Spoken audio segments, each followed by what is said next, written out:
কোরবানির আগে চুল এবং নখ না কাটার রহস্য কি, এটা কিন্তু আমরা অনেকেই জানি না। এটা আমরা হাদিসে পেয়েছি, নবীজি সাল্লাল্লাহু আলাইহি সাল্লাম জানিয়ে দিয়েছেন, যারা কোরবানি করবে জিলস মাসের চাঁদ ওঠার পর থেকে নিয়ে জিলস মাসের 10 তারিখ কোরবানির আগ পর্যন্ত তারা এই চুল নখ শরীরের অবাঞ্ছিত পশমগুলো কাটবে না।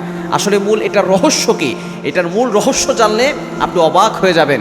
হাজি সাহেবরা যারা আছেন তারা কিন্তু হজে অলরেডি চলে গেছেন, জিলস মাসের আগেই তারা চলে গেছেন এবং তারা জিলস মাসের চাঁদ ওঠার আগ থেকে তারা সব কিছু কেটে রেখেছেন।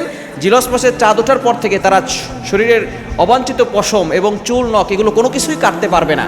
এটা ইসলামের বিধান। তারা একেবারে কোরবানি করার পরে হালাল হয়ে তারপরে তারা এগুলো কাটবে।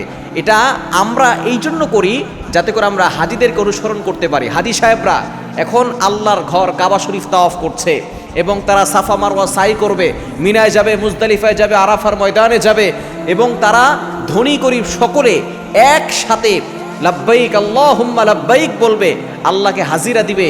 এবং তারা দেখেন এখানে শিক্ষণীয় বিষয় রয়েছে, তারা একেবারে ধনী গরিব সকলে একসাথ হয়ে তারা মাত্র 2টা কাপড়ে থাকবে, একটা নিচে পড়বে আর একটা উপরে পড়বে এবং তারা চুল নখ কোনো কিছুই কাটবে না। তারা একেবারে পাগল পারা হয়ে যাবে, তারা আল্লাহর পাগল হবে। সুতরাং আমরা যেহেতু সেখানে যেতে পারছি না, আমরা হাজিদেরকে অনুসরণ করব এবং হাজিদের জন্য আল্লাহ পাক রব্বুল আলামিন সওয়াব রেখেছেন। সেটা হচ্ছে যারা একমাত্র আল্লাহকে সন্তুষ্ট করার জন্য হজ করবে, তারা যখন হজ করে বাড়িতে ফিরবে একেবারে নিষ্পাপ বাচ্চাদের মতো, তাদের কোনো গুনাহ থাকবে না।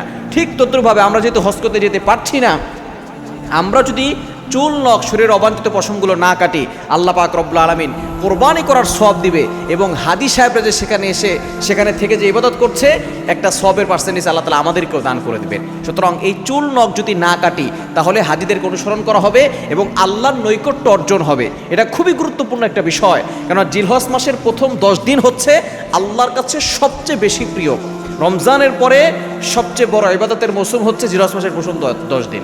এই 10 দিনের ব্যাপারে আল্লাহ পাক রব্বুল আলামিন কসম করেছেন সূরা ফাজরের ভিতরে, ওয়াল ফাজরি ওয়া লায়ালিন আশর, 10 রাতের কসম।